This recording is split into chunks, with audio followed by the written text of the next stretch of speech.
Hello guys, welcome. Collective reading po tayo ngayon. Tingnan natin kung ano yung current energy ng person mo.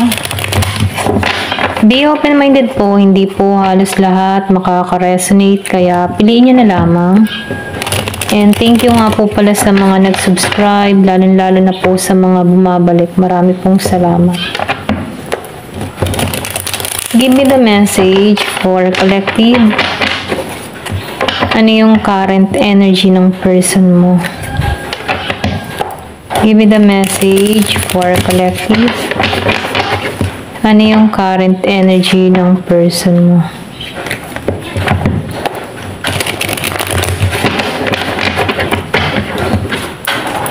Give me the message for collective.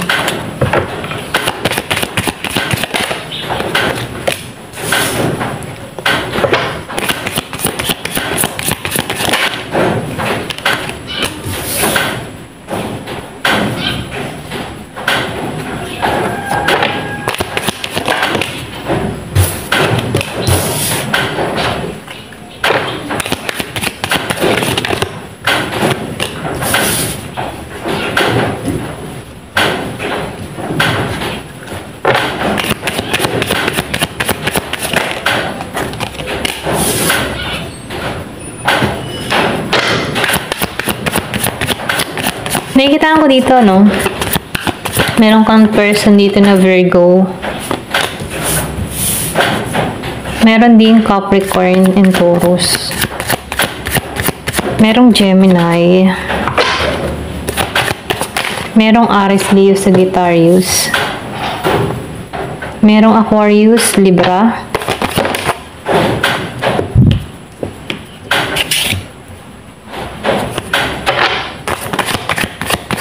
So, itong tao mo, no, andito siya sa pag-iisip na kailangan ng pagbabago or pwede rin sabihin na gusto nito na magkaroon ng pagbabago yung kanyang kapalaran, mga ganun, no.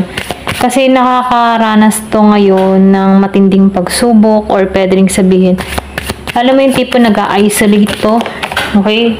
Yung pag-isolate niya dito, doon pumapasok yung pagninilay-nilay niya, no? Kumbaga, doon pumapasok sa kanya yung mga dapat baguhin, okay? Pwede rin tinitimbang-timbang niya yung sitwasyon dito, okay?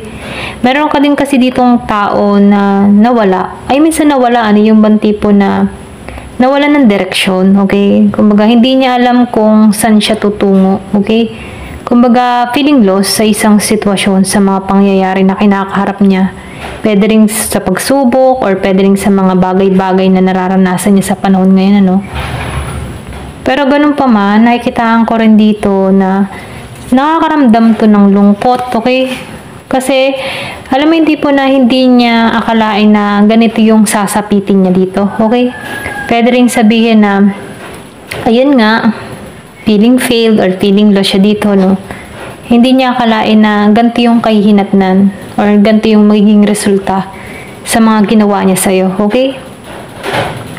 Pero ganun pa man, nakikita ko dito na meron kang tao dito na mahilig siya sa adventure, ano? Kumbaga, siya yung tipo ng tao na humahanap siya ng yung tipo na panibago, okay?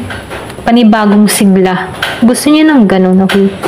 Yung panibagong simula na kung saan, ano, yung may routine siya, okay?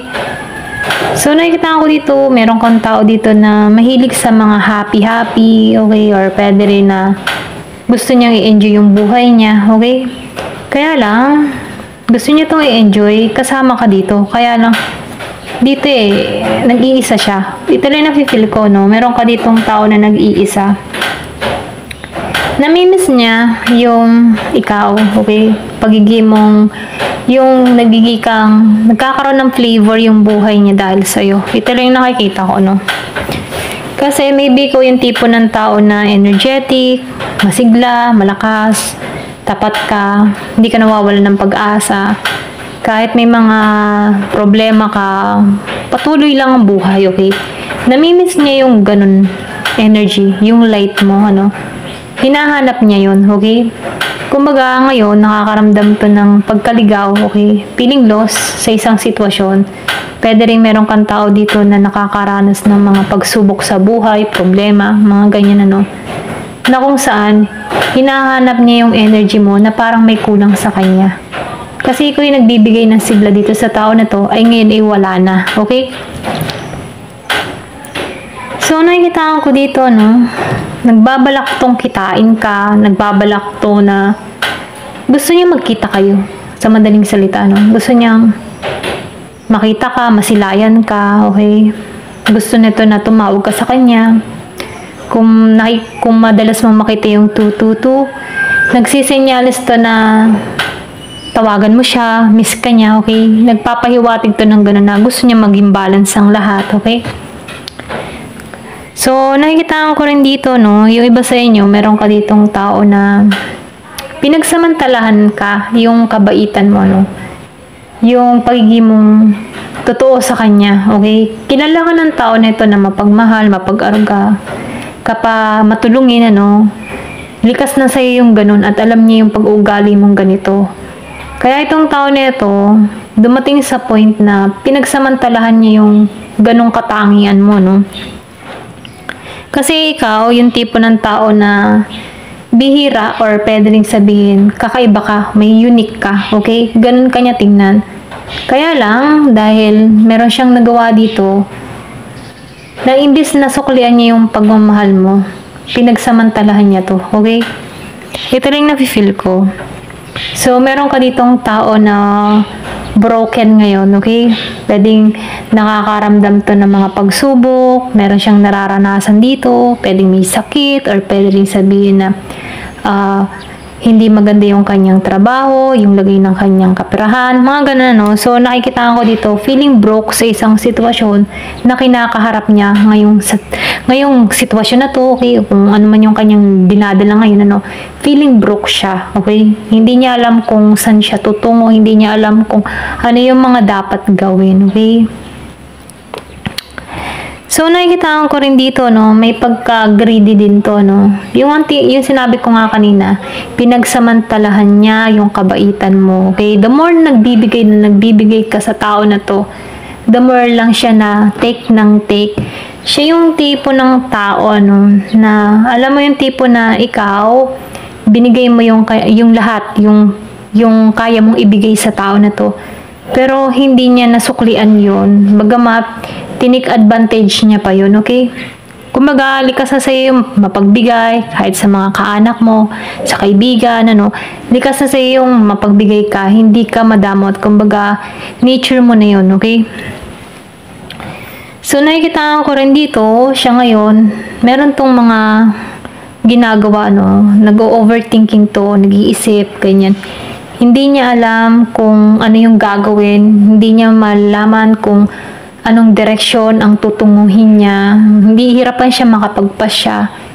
Hindi niya alam, wala siyang alam. Kumbaga, minsan wala siyang alam, wala siyang direksyon. Hindi niya alam kung ano yung gusto niyang mangyari sa buhay niya, okay? Kumbaga, nung nagkakasama kayo ng tao nito, dun siya umuhugot eh. Kumbaga, pwedeng dumidepende siya sa'yo sa mga balak mo sa buhay, sa pangarap mo. Pero itong tao nito, hindi niya alam kung ano ba yung tutunguhin niya, ano ba yung kasunod na step na gagawin niya, okay? So, itong tao nito, naliligaw. Parang naliligaw siya ng landas na wala siyang motivation, okay? Wala siyang sigla. Hindi niya alam kung ano pa yung mga dapat niyang gawin. Wala siyang pangarap para sa sarili niya, Kumbaga, bumabase na lang siya sa mga pangarap mo, or pwede rin sabihin, meron kang mga nasabi ditong mga pangarap mo. Dumidepende na lang siya sa mga gusto mo, okay? Ang ganun, ito lang yung nakikita ko sa tao mo, So, hindi siya makapag-desisyon dito. Hindi niya makita yung totoo. Okay? Maybe meron kang tao dito na alam mo yung tipo na hindi nagpapakatotoo. Okay? Ayan, ito rin feel ko. Hindi siya nagpapakatotoo. Kasi dito sa Strength Reverse, wala siyang lakas. Nag-aalinlangan to, okay? Meron siyang mga kahinaan, meron siyang insecure, or pwede rin nakakaranas to ng insecure sa'yo, okay? Kasi, meron kang kumbaga, may pagbabago ka. Kumbaga, nakikita niya yun. na, or pwede rin sabihin, nararamdaman niya sa'yo, okay, na iba ka na, okay? Meron direksyon. Alam mo kung ano yung gusto mong mangyari sa buhay mo. Alam mo kung ano yung gusto mong makamit. So, itong tao na to, nakakaramdam to ng insecurity, jealous, kasi wala ka nang binibigay na oras, panahon sa kanya, or pwedeng sabihin na dinedadma mo na siya, okay, ganun, okay? Ito lang nakikita ko, kaya itong tao na to, pinanghihinaan siya ng loob, okay? Lalo-lalo na pagdating sa'yo. Ayan. Gusto ng tao na ito na ikaw yung mismong hahabol sa kanya, ikaw yung magtutuon sa kanya, yung attention mo na sa kanya, pero nag-iba ka, okay? So, ngayon, itong tao na ito, kumbaga, wala siyang makitang simula dito, okay? So, nag-hold siya sa nakaraan, sa mga nangyari in the past, sa mga binibigay mong attention sa kanya, nag-hold siya doon. Kumbaga, hindi niya matanggap na iba ka na. Unti-unti ka na nagbabago. Unti-unti nang nawawala yung kung paano mo siya itrato. Okay? So, itong tao na ito, nakakaramdam to ng depress, okay? Hindi niya alam, na-stress na siya, ganyan. So, nakakaramdam to ng takot, okay? Pero pwede rin sabihin natatakot siya sa pagbabago. Pwede rin natatakot siya sa pagbabago mo, ano? Kumbaga, natatakot siya na hindi ka na niya makamit dito, ganon. So, meron dito na managing task. So, nafe-feel ko, itong tao mo, sinusubok lang siya dito, okay? So, nakikita ko dito, nakakaranas nga to ng mga problema, kabiguan, ganyan. Pero ganun pa man, pagsubok to kung paano niya malalampasan to, okay? Kumbaga, binibigyan siya dito ng task kung paano niya i-handle yung sitwasyon niya, okay? Tinuturuan siya dito maging independent, or pwede rin sabihin, tinuturuan tong tao na ito na makayanan yung responsibilidad, okay? Para sa kanyang sarili, okay? Kasi nakikita ko dito, mas dumidepende to sa kung anong gusto mo, sa mga pangarap mo. So, itong tao na to, tinutulungan to na makita niya yung sarili niya, magpakatotoo siya sa kanyang sarili. Or pwede rin sabihin, pinapasaisip dito na mahalin niya yung sarili niya, okay? Kasi itong tao mo dito, nakikita ko dito na napabayaan niya, okay? Hindi to marunong humindi sa iba, okay? Ito lang yung feel ko, Pero pagdating sa iyo, dahil mabait ka, bigay ka ng bigay, binaliwala ka ng tao nito. Kumbaga yung unconditional love na ipinagkakalob mo sa tao nito, binaliwala niya, hindi niya pinahalagahan to. So ngayon ikaw, nandun ka sa buhay mo ngayon na nagbabago ka ng mindset, or pwede rin sabihin, nagkakaroon ka ng development sa sarili mo, na kung saan itong tao nito, hindi niya tanggap yung pagbabago nangyayari at nagaganap sa iyo. Kahit nakakaramdam ng insecurity sa kanyang sarili, okay? Dito sa Ace of Cups, nakikita ko dito, meron din papasok sa iyo, new love, okay? Or pwede rin sabihin na magkakaroon to ng bagong creativity, or pwede rin siya gusto niya na pumasok muli sa'yo, Kumbaga, buhay yung bagong love niya sa'yo, Pero nafe-feel ko meron ditong bagong tao papasok. Kung ikaw ay nagmamanifest dito ng bagong tao na magmamahal sa'yo, so nafe-feel ko dito na mafulfilled yung emotion mo dito sa tao nito. Kumbaga, pupunuin ka ng tao nito. Kasi itong tao mo, binaliwala ka ginamit ka, or pwede rin sabihin na ni-use ka na to, ginamit ka, kung ano yung makukuha, hut-hut, ganyan, okay? Kuha, or masyado niyang kinukuha yung energy mo, okay? Nadidrain ka sa energy ng tao nito. Ang dala nito ay parang toxic, or pwede rin sabihin na negative vibes, okay? So, nafe-feel ko dito, ikaw, humihiling ka ng bago magmamahal, bago magbibigay sa'yo ng true na emotion, okay? So, nafe-feel ko dito na nagising, or pwede rin sabihin ginising, or pwede rin itong tao mo pwedeng gisingin na, na kailangan magpakatotoo, okay? May task meron siyang, sabihin natin, binibigyan to ng task dito, okay? Leksyon, kumbaga, aral, matuto sa aral, okay? Give me the message. So, nakikita ko rin dito, judgment. Alam mo yung tipo na, Ang dami niya ng mga pagsubok dito, no? Pero hindi pumapasok sa tao nito na baka nakakarma na siya. Mga ganun, no? So, nakikitaan ko dito na ini-ignore niya yung calling, okay? Kumbaga, kung meron ka ditong tao na marami ng mga kasalanan na gawa, no? Or marami ng naloko na tao din, ano? Or kung may pagka-playboy, playgirl, ganyan. Hindi pumapasok sa isip ng tao nito na baka nakakarma na siya, baka ito ng mga nangyayari sa akin na mga pagsubok, ito na yun, ano, na kailangan na magbago. Ini-ignore niya yun, ano, patuloy pa rin yung gawa niya ng mga bagay-bagay na hindi nakakabuti, okay? So, nakikita ko dito, ini-ignore niya yung itong awakening, yung paggising sa kanya, okay? Kasi yung ibang tao, once na halimbawa ay nakakaramdam na, ay baka nakakaraman ako kasi nakagawa ko ng kasalanan dito sa tao na to, okay? Hindi siya ganun, ano? So, hindi siya naniniwala sa karma or sa mga ano pa man, ano? So, nafe-feel ko dito, itong tao mo, ay, kumbaga, nakikitaan ko, hindi siya aware sa balik, okay? Sa balik ng masama. Kumbaga, yung reflection, kumbaga, halimbawa, gumawa ka ng masama, yung reflect ng gawa mo, okay? Hindi man sa panahon ngayon, pwedeng next year, sa susunod na taon, no? May balik yan yung gawang masama. Or kung ito man tao nito yung nagloko, okay? Niloko ka, pero inosente ka, hindi niya alam yung balik sa kanya, okay? Kung bakit siya ay nakakaranas ng mga pagsubok or hirap na sitwasyon. Pwedeng dito na siya sinisingil, okay? Sa mga kasalanan na gawa niya. Pero hindi niya alam yun. Hindi siya aware doon, okay? Hindi siya aware sa tawag ng karma, okay? Kasi good and bad ang karma. So, depende yun sa karma na ginawa mo sa isang tao. So, ngayon itong tao mo, nakikitaan ko dito, ini-ignore niya yung mga nangyayari, okay? So, nafe-feel ko dito, maybe yung iba sa inyo, pwedeng mas galit pa tong tao na to dahil hindi nagiging maganda yung takbo ng pamumuhay niya. Pero ganun pa man, no? Dito sa Wheel of Fortune, binibigyan to ng pagkakataon na magbago, okay? Pero hindi niya makita yun, okay? Ito lang yung nakikita ko. Give me the message. Ace of Wands and Knight of Pentacles. So, meron ka pa rin ditong tao na nasa devil energy, okay? Ayaw magbago.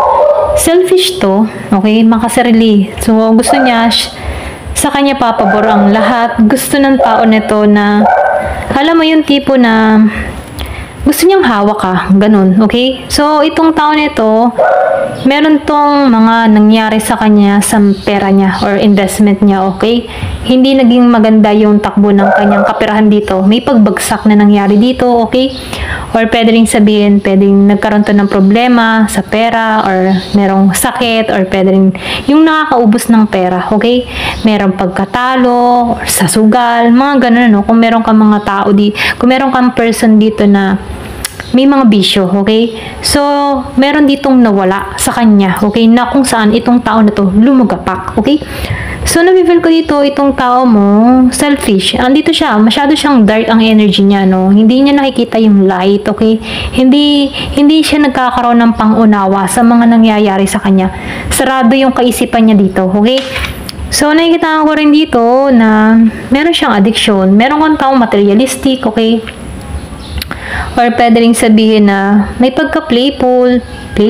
Kumbaga sa playful lang, playgirl, playboy, mga ganyan. Mahilig sa babae, mahilig sa lalaki, okay? So, walang kakontentuhan, ganun. Sa madaling salita, no, walang kakontentuhan, okay? So, ito yung lumalamon sa kanya kung bakit hindi siya nakakawala, okay? Pero kung makikita niya yung kaliwanagan, okay, yung pangunawa sa sitwasyon kung bakit nararanasan niya to, pinagbabago na to. Ito lang yung nakikita ko, pinagbabago na to. Pero ini-ignore niya yung calling dito na kailangan ng pagbabago, okay? So, nakikitaan ko rin dito, ikaw, masyado kang protektado. Protektado ka sa sarili mo. Conservative ka, no? Iniingatan mo yung sarili mo. Pero ganun pa man, ano, confident ka, okay? So, nakikitaan ka ng tao nito na charming, nagiging kang maayos, na nagiging kang confident muli, na ibabalik mo muli yung sarili mo, yung katatagan mo, yung lakas mo, no? So, nakikitaan ko dito na nagiging kang patient, okay? Na hindi lahat ng pagkakataon or blessing ay dumadating ng biglaan, ano? Nagiging kang patient na may darating din sa yung blessing, okay? Or pwede rin nagiging ka lang patient na may darating din para sa yung bagong pag-ibig, okay? Ito lang yung nakikita ko kasi yung tao mo dito medyo ayaw niyang tanggalin yung mga bad habit niya, okay? Lumaki siyang ganon, pero hindi niya pinapansin na yung calling, ginigising na, or pwede rin sabihin, kulang sa gabay, okay? Ito lang nafe-feel ko, no? So, meron ko ditong tao na Capricorn, Gemini, Aquarius, and Libra, Virgo, Capricorn, Taurus, Aries, Leo, Sagittarius, halos lahat. So, meron ditong Year of the Rooster, Year of the Horse, Year of the Dog, okay? Ito lang yung nakikita ko, ayan. And Year of the Dragon. Ayan, ito lang yung nakikita ko. Thank you for watching. Love and peace.